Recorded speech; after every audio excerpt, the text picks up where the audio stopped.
So Tracey O'Mahony has just put up a video about an hour after I'm now recording this, in which she is talking about masks and people minding their own business. This is one of Tracey's better videos because there's less of the PowerPoint presentation and more of the personal reflection upon what we're encountering at the moment. That's true. Tracey has put up a lot of information since the mask thing started. But one of the problems is that when you get too bogged down in detail, people lose interest.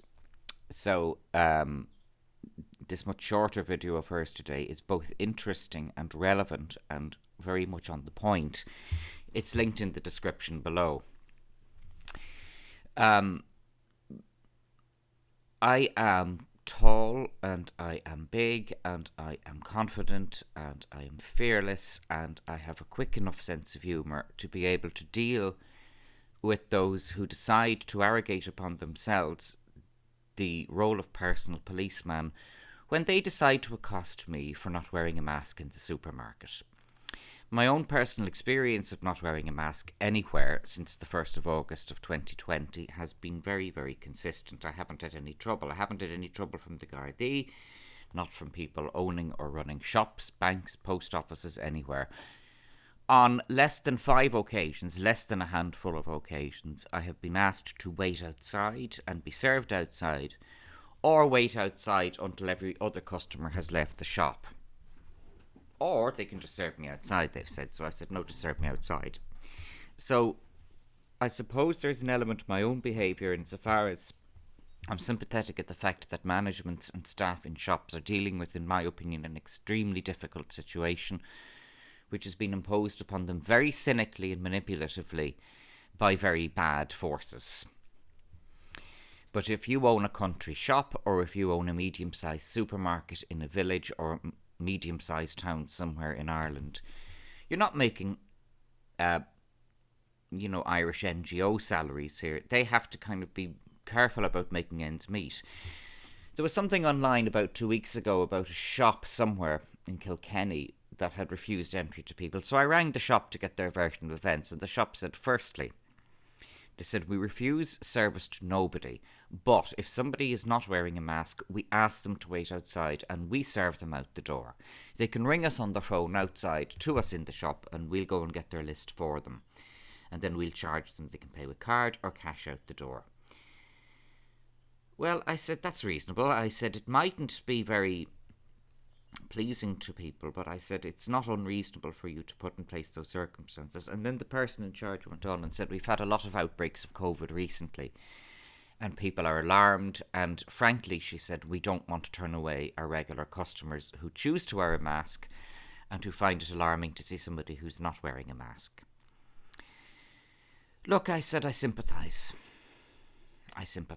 Look, I said, so long as you're willing to serve people who come to the shop and you serve them out the door, whatever, you're still serving them. And that's my position on it. I think there are people who do disagree with me and feel that they have the right to be admitted into the premises.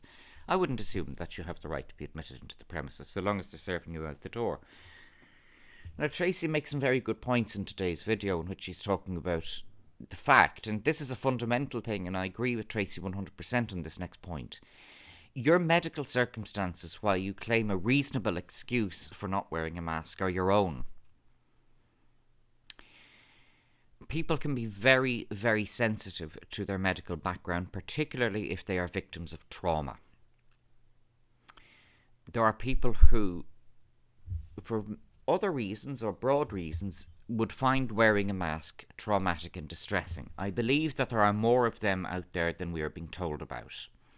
I've come across people in the shops and I've told them, take it off. If it's causing you that much distress, take it off. Oh no, I can't. Why not? Because it's the rules. No, the rules say you can take it off if it's distressing you. I'm witnessing that this is distressing you. If anybody wants to challenge you, I'll challenge them. No. So this is how people have been gaslit and bullied into doing something that is genuinely causing them a lot of distress. I've witnessed that personally, mainly elderly women going around the supermarket buying food to stop them from starving, have these face masks on that are getting in their way, that are getting wet and moist and whatever.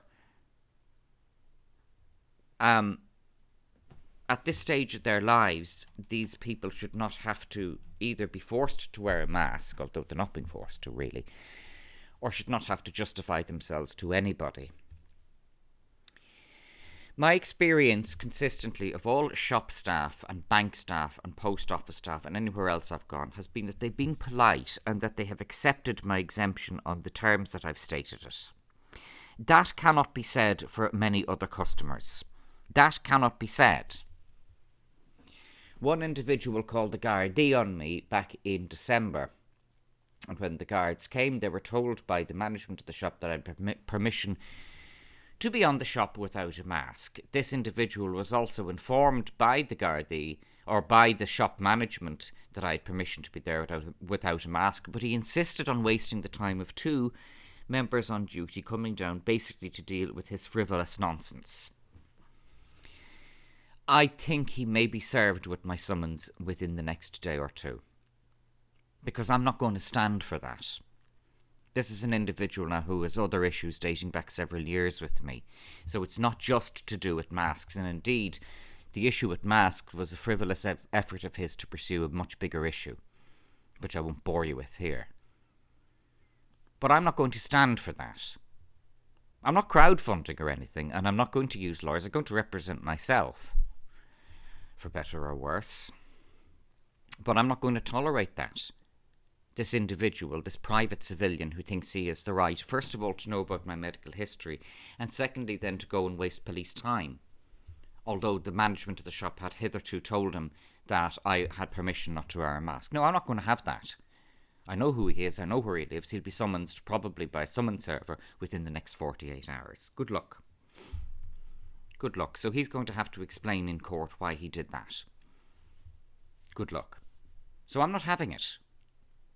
But not everybody is able to draft High Court summonses, just from their desktop computer and then get them listed and into court. A lot of people are very frightened about what has happened. A lot of people are very distressed about what has happened. The notion of an individual civilian or a customer coming up to another customer in the shop and accosting them for not wearing a mask and demanding to know their medical history is simply outrageous. It's unprecedented. One of the first reasons why I claimed an exemption from wearing a mask before the statutory instrument was even published in 2020 was by the same logic that the pro-choice lobby use, the abortion choice lobby use, my body, my choice. And I qualified this by saying that I'm pro-choice. I believe abortion is a woman's right to choose. So, it's difficult to kind of tar me with the brush of the far right, because what those who like to vilify the far right, which doesn't exist, what they like to say is, they're all anti-abortion choice and all this. No, I'm pro-abortion choice. I've been pro-abortion choice since my teenage years, and I'm 47 now. I've always believed that abortion is a private matter for a woman to decide. No woman should be forced through a pregnancy that, for better reasons known to herself, she doesn't want to go through. Simple as that. Her body, her choice. Well, in relation to a mask, my body, my choice. And I'm applying the constitutional precedent of enforced medical intervention. I am a right-minded adult. I'm 47. I have decided that I do not want the medical intervention that putting a face covering on me involves. That's the end of it. Then, of course, the statutory instrument came out, and Tracey, who has referred to it many times before, and myself noticed that there were the 2 reasonable excuses. Tracey doesn't talk about the word reasonable. Reasonable is a legal term. It means that there isn't a very, very ironclad burden of proof. It doesn't say beyond reasonable doubt. Reasonable means what any ordinary person might think. But it's further qualified and diluted by the fact that then, once you've claimed your reasonable excuse, you don't have to have medical certification. I don't mind saying I have gingivitis and I have bad breath. People have commented on that to me in the shops, despite the fact that they're wearing masks. That, as far as I'm concerned, is my disability. It's as good a disability as any other. And I'm not trivialising those who have post-traumatic stress disorder, those who have claustrophobia, those who are claiming extremely traumatic reasons for not wearing a mask. I'm not in any way trivialising that, but I'm claiming my right because I have gingivitis and bad breath. That is my disability. So I went to the doctor in December, or actually January, just gone out, of 2021, and I sought a certificate of exemption arising from that, and I was told that the medical practice does not give mask certificates, full stop. Great, I said, well, I've done my best here. I wasn't going to argue with the doctors. I wasn't going to get into it with them or give them lectures. Don't do that. Don't do that. That's the D wall. Carry on. You don't do that kind of thing. I just said, no, that's fine. So I then wrote to the Guardian and I said, well, it's pinned in my tweet here. It's my pinned tweet. I tried to get a medical certificate. The doctors say they don't give them. That's the end of it for me. So nobody can demand a medical certificate from me. You see? Take it to its legal conclusion. Think lawyer here. Think lawyer. Take it to its reasonable conclusion. So that's it, as far as I'm concerned. It's all done and dusted now. I tried to get a medical certificate and I can't. And by the way, I'll bring that up in court against our friend who decided to call the guards. He's not getting out of that one. What right has some stranger in a shop, a bank, post office, hardware store or whatever, what right have they got to demand of another customer their medical history, or that customer explain to them why they're not wearing a mask? That happened to me in the bank about 2 weeks ago.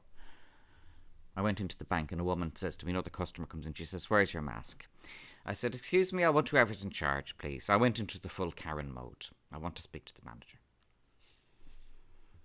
I said, that woman's demanding to know my medical history. I didn't hear her say that to the manager.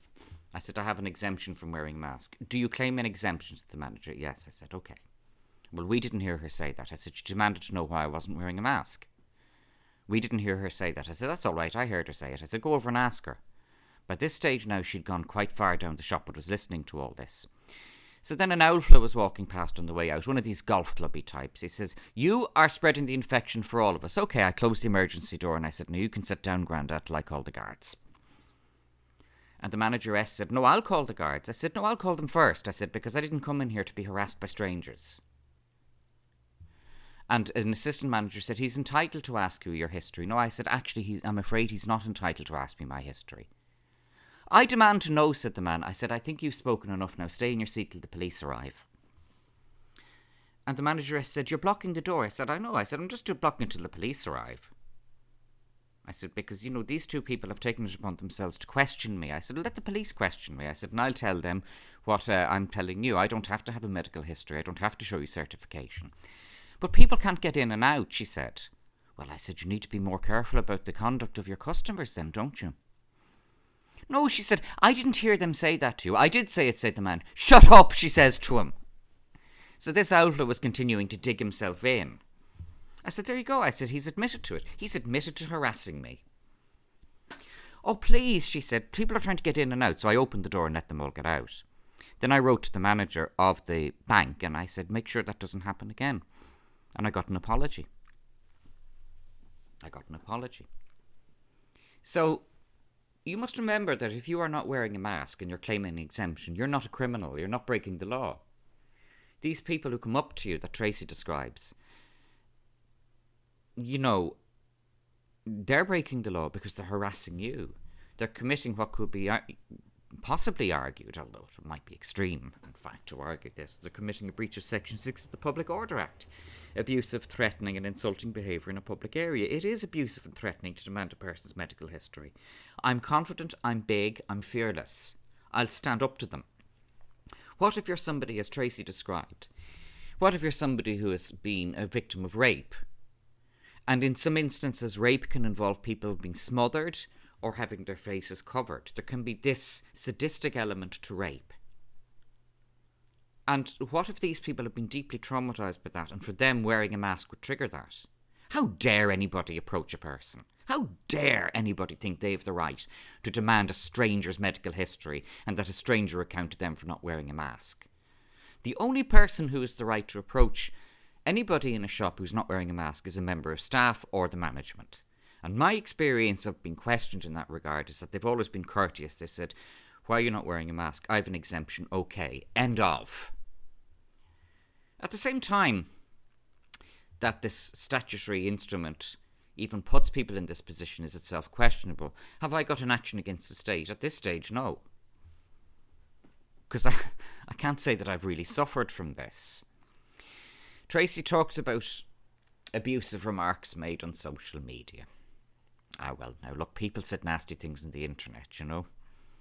People said nasty... nobody says nastier things on the internet than me. So, like, I'm not exactly one to talk about people saying nasty things on the internet.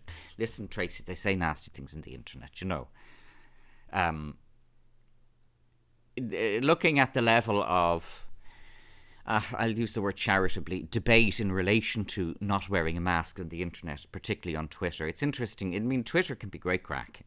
Twitter is, people say it's a dumpster fire, but I actually find a lot of the comments on Twitter extremely intelligent.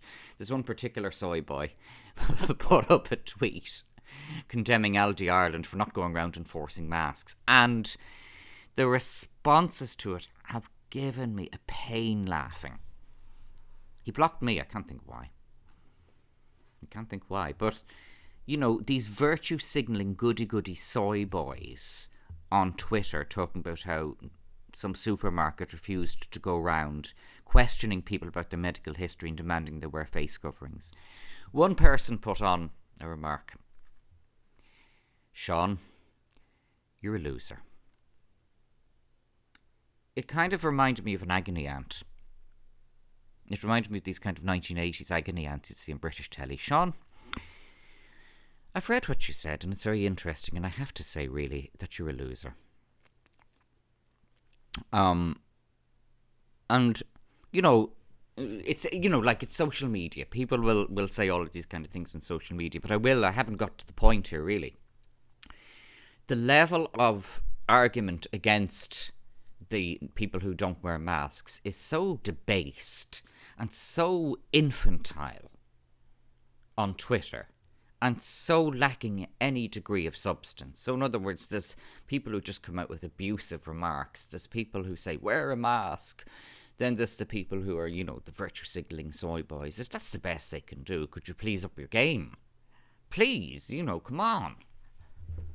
Could you do better than this, please?